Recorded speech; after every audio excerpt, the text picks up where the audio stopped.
Hi everyone.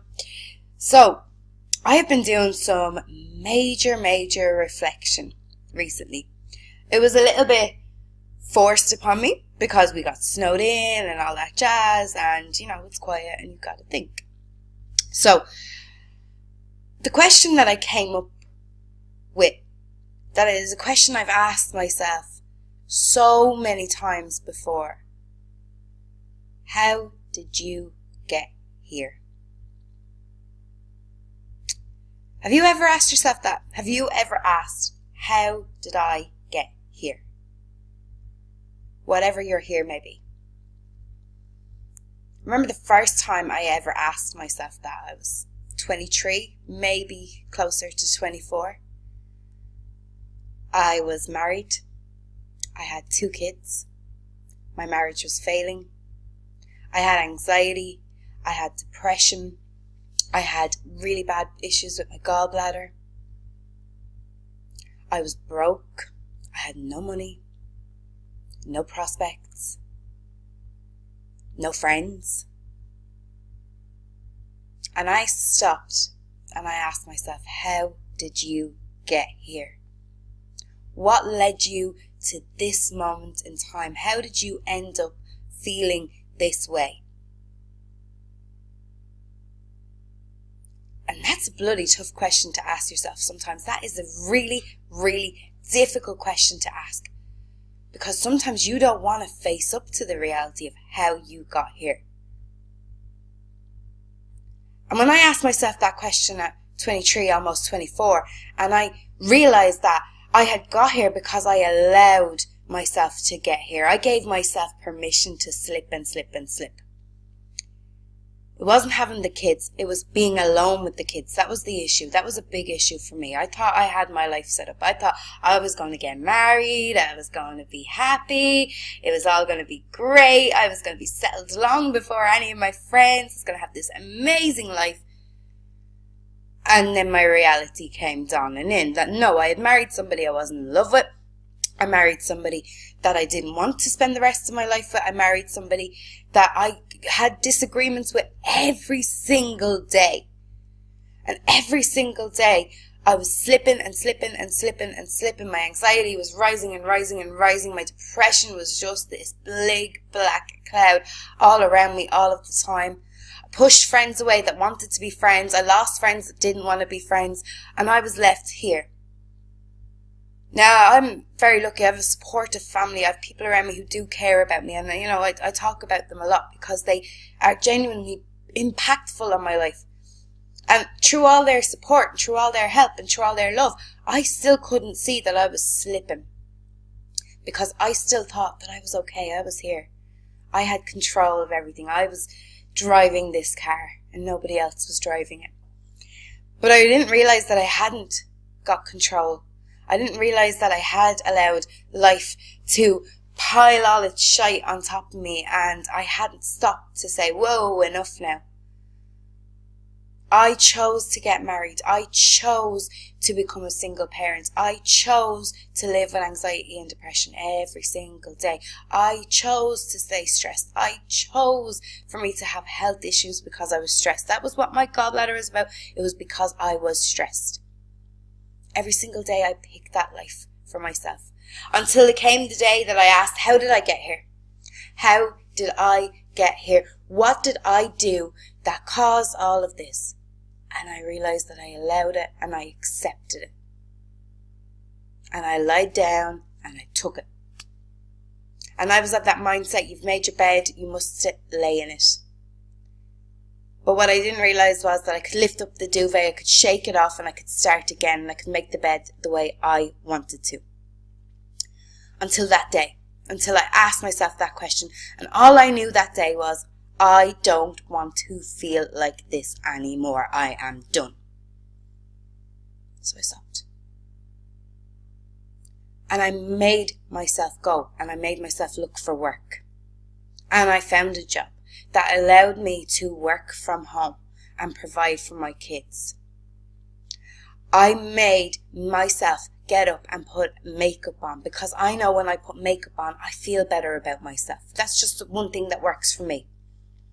I made myself get dressed every day, whether I was leaving the house or not, because I knew when I was dressed, I was up and moving. When I was not dressed, I sat down and I stayed on that sofa watching my kids play, and all I would get up for was to prepare food, eat, and sit back down again until it was bedtime. And that was my routine. And that routine was not working for me, so I shook it up. I made myself be sociable. When you don't want to be sociable, being sociable is incredibly hard. And I know that some of you are sitting at home and you're watching me and you're saying, yeah, I really don't like being sociable. I'm introverted. I've always have been introverted. I like being introverted. So being sociable was this foreign concept that was all of a sudden just thrown into my face that said to me, you need to go out and you need to have friends. You need to have a social life. You need adult conversations, because you can't sit at home all day and do goo goo gaga and Barney and Mr. Sun and all that stuff, because my babies were babies at the time. And I had to, for my mental health, for my well-being, I had to go out and make friends. Now, at that point, I didn't know what I wanted to be when I grew up. A job was a job, you know, if it paid the bills, it paid the bills. I was really, really contented if I was able to pay my bills by myself. And you know what I found? I found happiness in my independence. Every day when I went out to work, and my mummy would come or my daddy would come and mind my kids for me, and I knew they were safe. Every day when I went out and worked, and I knew that I got paid for all those hours, I turned up, I showed up, and I put in my 100%. Was a day that I could afford to put food on the table for my children. It was a day where I could buy milk for their bottles. It was a day that I could afford those nappies that went in their back every single day. It was a day closer to me being able to go out and buy them a new toy just because. It was a day closer to me being able to pay the rent early instead of late for a change. It was all of these things to me, and it was amazing. And it gave me such a rush and such a thrill to go out and do that. When I went out with friends, all of a sudden, going out, and I felt like a fish out of water. I honestly, at times, wanted to come back and crawl into my bed, and, you know, it was safer there. It wasn't scary. There was nobody going to hurt me, or I was not going to embarrass myself if I stayed at home. When I went out, and people started speaking to me like I was a normal person, and I had nothing to be ashamed of. And if somebody said to me, you got married, didn't you? You know, that was the bad question to ask. And I'd look down at the floor and I'd say, yeah, I did. And then they'd say, you're not together anymore? Oh, no, we're not. And people automatically started viewing me as a victim. You obviously weren't meant to be together. It'll be grand, you'll meet someone else. And then they'd always throw in that lovely little, you know, kick in the bum. But you have kids, though. That's hard. So it was incredibly difficult for me at times to go out, because I was being faced with my reality, or at least what other people perceived my reality to be every single day. But it didn't stop me. I kept going out. I kept working on my mental health. I kept myself busy. I kept being sociable, and I kept being a person who wanted better and who wanted more and who wanted more. I sorted my health problems. It took a long time, but I sorted my health problems. I was carrying a lot of excess weight from my pregnancies. I lost all the weight. I was in a fantastic place in my life. And when I say I lost all the weight, I went down to 8.5 stone. And I had a lovely shape on me. I looked well. I went on holidays with my new friends. I got a tan. I felt really good. And I just thought life was perfect. And then I met somebody else. And from the get-go, that somebody else displayed narcissistic tendencies. They were controlling. They were bad-tempered. They were incredibly charming. And I fell so much in love so fast. Completely blinded by the lights. And I thought that this person was my knight in shining armor. I thought this person was going to save me, was going to make me better, was going to fulfill my life. And, you know, down the line of the relationship, he met the kids and he had a wonderful bond with the kids, and it was all fabulous. And another bit down the line, he came and he moved in with us, and I thought I was playing the happy families card, and I thought I was so lucky. You know, I've been married and now I'm going to get that divorce down the line, but it doesn't matter because I've met my Mr. Right and I'm so in love and I'm so happy.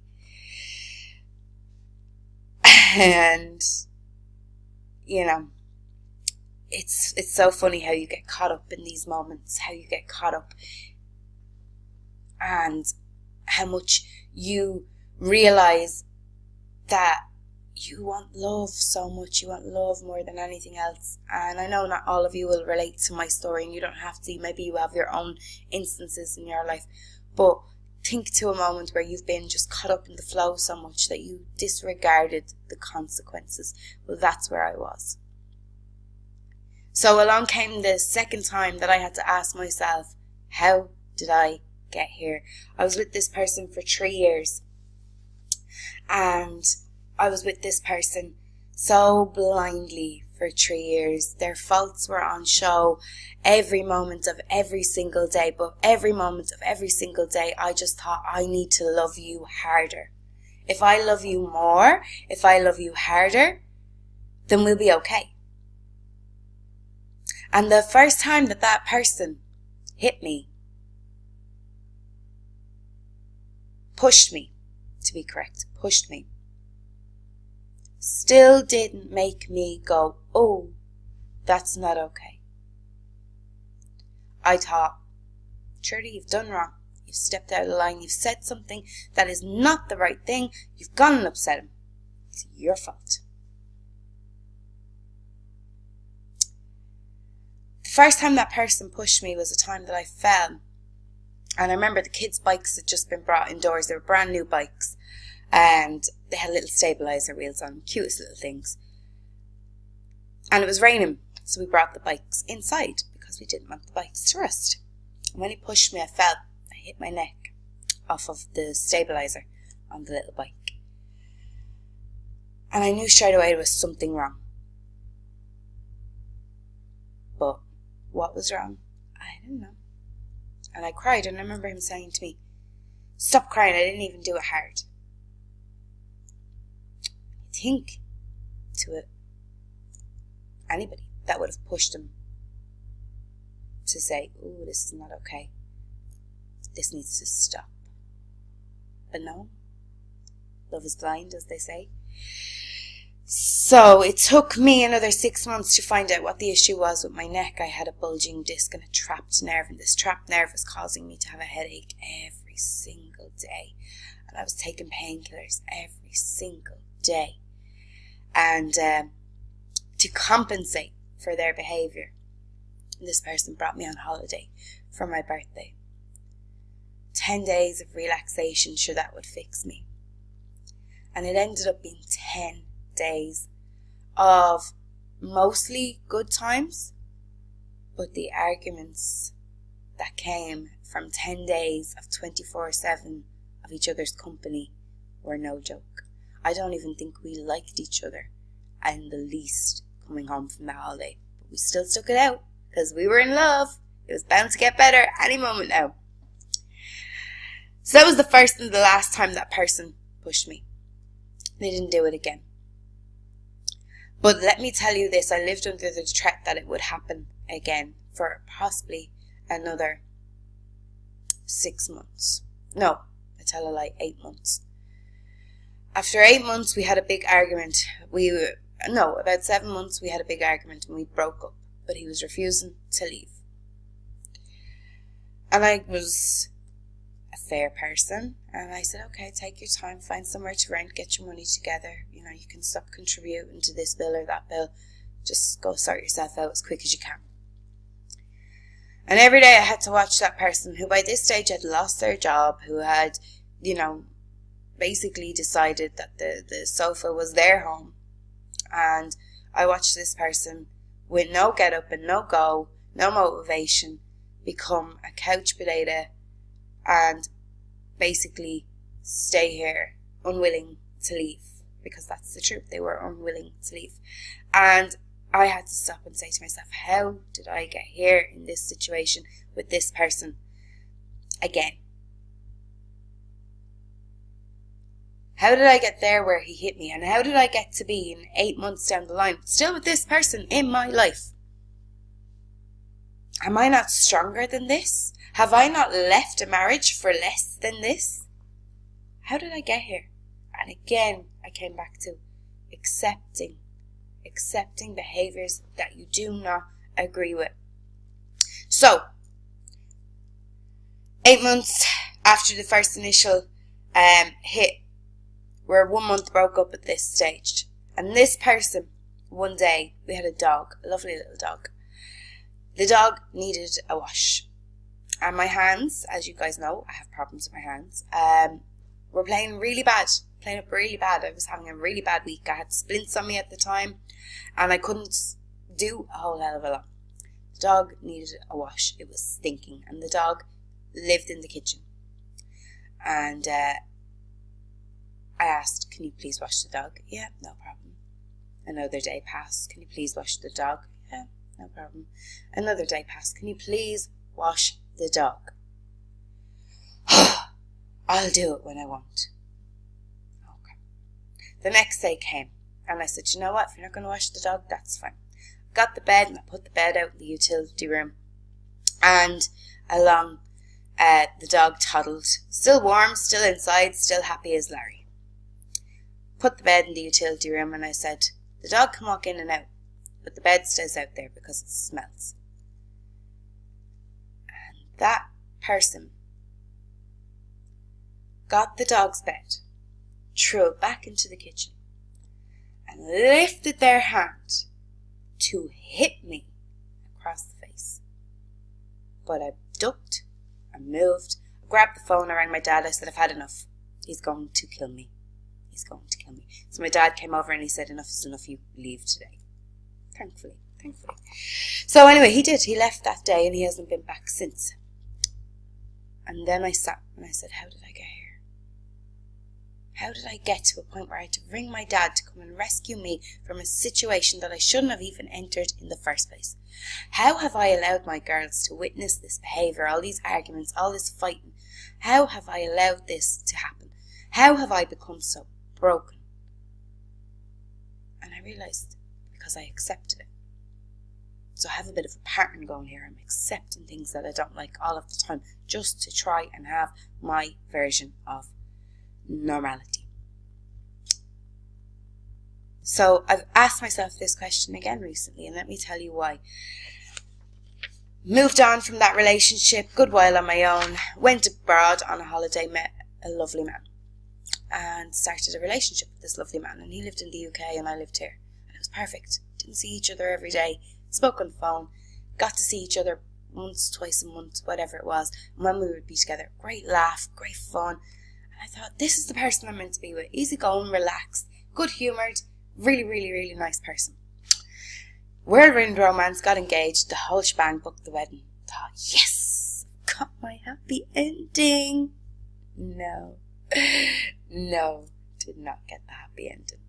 That person was cheating on me behind my back. And that was fine. I accepted it for what it was and I left the relationship. I didn't stay to get messed around anymore. I didn't stay. And, you know, I praised myself for that. I said, well done you. You've learned so much from all these other stupid people that you've been with. You have come a long way. You deserve to be happy. And I thought, yeah, I do. I deserve to be happy. So I moved on. And I didn't meet anybody else. I've stayed single. I'm still single. And this is a year or a bit ago. Okay? So I've been single ever since. But what did I do? I started putting on weight. So much so that I've put on 2.5 stone in weight. Now that pains me to say that. It pains me because I know I have to shift 2.5 stone of weight. But that's what I did. I put on weight. I put on weight every single day. I sat and I ate and I ate and I ate all around me, and I sat and I sat and I didn't move. Not because I was unhappy. I'm not unhappy. Not because I was hungry. I was not hungry. I was eating for the sake of eating. Not because I have some kind of disorder with food or some mental issue with food. I don't. I sat and I ate and I made myself fat or fatter, whatever way you want to view it, because I was protecting myself. So in the last week, I've had to sit and ask myself, how did I get here? So I've been trying to lose weight for weeks now. If you've been following the page, you'll know that. And I've lost 6 pounds and I went back up 2. So I wasn't very happy. I stopped on Thursday. And I said, how did you get here? How did you get to starting to lose that weight, to putting it back on? How did that weight even get there in the first place? Now, the obvious answer is you sat and you ate and you didn't do anything to get rid of it. That's obvious. But why did I feel the need to sit and eat? Why did I feel the need to not get up off my ass and move myself? Why did I feel that that was okay? And the simple, straightforward answer that's there in the background is I was protecting myself. I had had enough of relationships. I had had enough of men. I had had enough of all of this crap.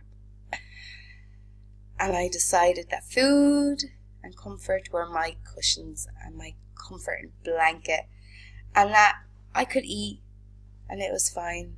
Nobody would judge me. And I could be happy, sat at home by myself, watching the girls grow up alone, and I would be good. And I believe that so strongly.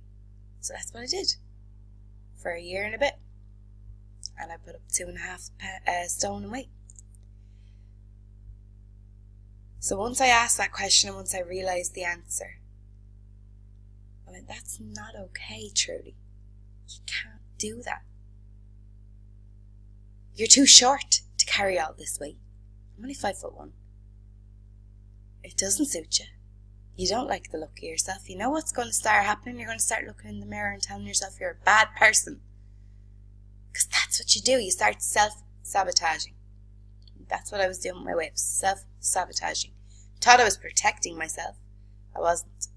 I was sabotaging myself. I was punishing myself for another failed relationship, for another mess that I've left behind me. Today, and yesterday, but today mostly, I got up this morning. I stayed in my gym workout gear. Got the kids to school, done Cardiff the day, came back. Printed out my workout plan for the week. Printed out my recipes for the week. Boiled myself 2 eggs. Steamed myself some spinach and peppers. Sat and ate that for my breakfast. Got up then and did 100 squats, 100 pull-ups. Attempted 100 push-ups, but with the new scar it's not so easy. And done a brisk 30-minute walk. Do you know why? Not just because I want to shift this weight, but I want to prove to myself that I can, that I don't need to find happiness in anyone else. I don't need to find love in anybody else. I need to motivate myself. I need to get up off my own ass and go after whatever it is I want. I have been incredibly fortunate in the past few years. Relationships aside, I've chased my dream. I've opened this business. I'm sat here in front of all of you on your computer screens. I am in connection with my angels, my guides, loved ones in spirit for other people, guides for other people. I am motivating and inspiring people on so many other levels.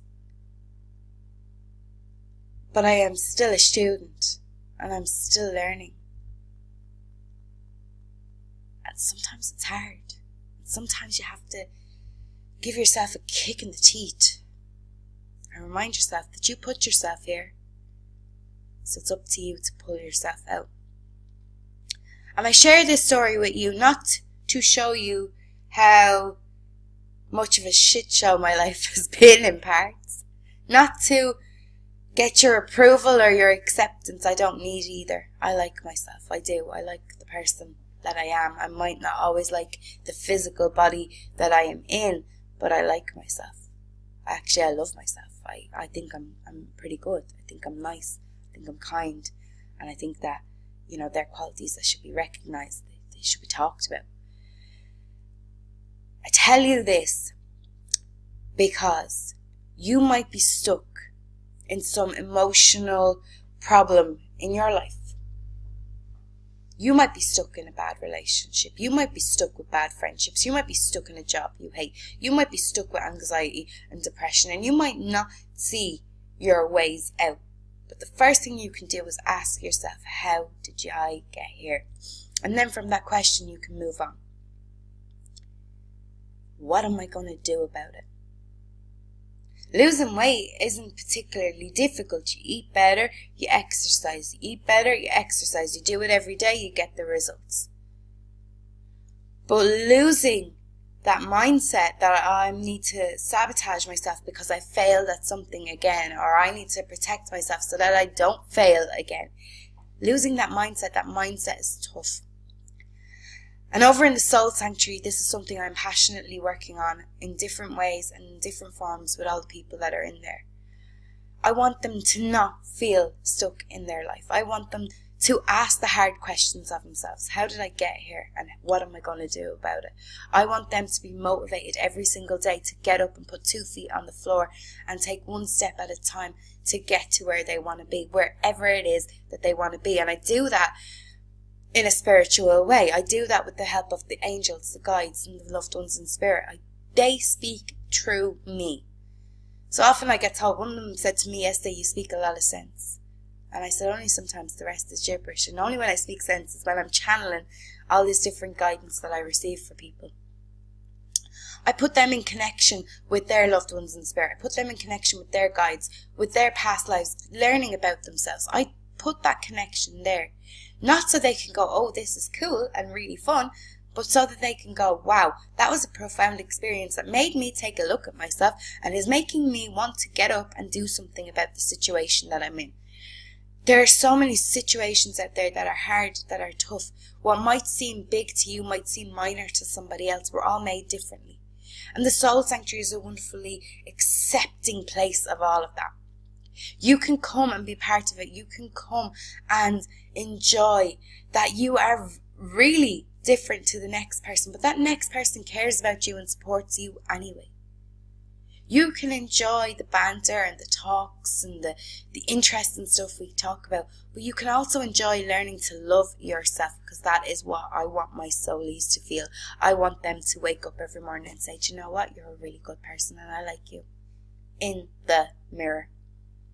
I want them to stop accepting shitty people into their life, just like I've stopped accepting shitty people into mine. I don't have shitty friends, I don't have a shitty family, and I will not settle for a shitty relationship, which is also why I'm choosing to stay single right now, because I know the right person will come at the right time and they will be perfect for me and mine. But I know that if I rush it, if I chase it, if I try all my might to find my knight in shining armour, I will end up with another fucking Egypt and tinfoil.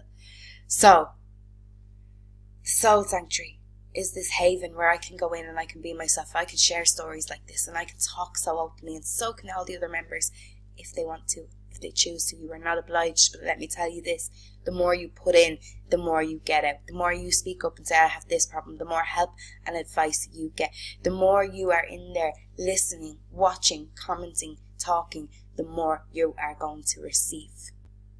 Every month there's new classes. Every month there's, amazing stuff happening in there. This month it's EFT. Next month it'll be, something absolutely fabulous anyway. Every month we do stuff in there on a week-to-week basis. This week I put people in connection with their past lives. Last week I was teaching them how to use a pendulum. It's just always buzzing, always so motivational. It is an inspiring community. I see them writing in there. Thank you all for holding this space for me. Thank you for allowing me to be me. Because of you, I am getting up and I am doing. In regards to whatever their situation calls for. When I talk about the Soul Sanctuary, people think I must be talking about some $1 million place because it's sacred. It is incredibly sacred, but I'm not. I'm talking about €10 a month. That is all it costs That's all that you are required to invest. And when you invest that €10 a month, you are investing in yourself. Here's the other part. I don't like contracts. I don't like being tied to things and not being able to escape from it. You don't have a contract in the Soul Sanctuary. You can come and join us this month, and you could leave us next month if that was your choice. You can come and stay for a year. You can come and stay for 2 months. It is totally up to you. You can leave at any time. You've got complete control over your membership. €10 is something that you spend on a couple of cups of coffee a month, or tea, whatever it is that you drink. You would go out in Ireland and buy 2 pints for that. You wouldn't even get a box of cigarettes in Ireland for that price. And what you are doing is you are investing in yourself, in your mental health, your spiritual health, and your entire well-being as a whole. You are surrounded by people who care and who support you. You are receiving so much love and so much guidance for your €10 a month. It is absolutely amazing. You will make friends. You will really make friends. I feel like I know all of these people. Some of them don't even live in this country. Some of them are in America. Some of them are in Scotland. Some of them are up and down the UK. I feel like I know them. I feel like I could ring them up and be like, "Hi, I have a problem. Can I talk to you?" And they would listen. You become aware of how incredibly blessed you are when you are surrounded by a community of light workers, when you are surrounded by a community of people who work from their soul, who put love into every day, who always try their best. None of us are perfect. None of us are expected to be. We are what we are. We are the result of all our experiences and all our, troubles that have gone on before. We are absolutely amazing, and together we are incredibly powerful. So I wanted to tell you that the Soul Sanctuary is there because if, like me, you've ever had to stop and ask yourself, how did you get here? What led you to this moment? And you're not really sure about what you're going to do about it, then you have got this community there waiting to help you out. I hope that's given you a little bit more insight into my story, and honestly, if I could probably stay here and talk all day, I would, but I'm sure I'd bore you to death. So I'm going to leave it there. If you've got a question for me about the Soul Sanctuary, if there's something you want to know, if my story resonates with you, shout up in the comments. If you feel like you want to like and share this video, you absolutely can. It's public and it would be amazing if you did that. But if you feel like, wow, I hear you, I felt that, I relate to that, I've lived an experience similar to that, or whatever it may be, get in touch, let me know. Take care, and I'll talk to you all really soon.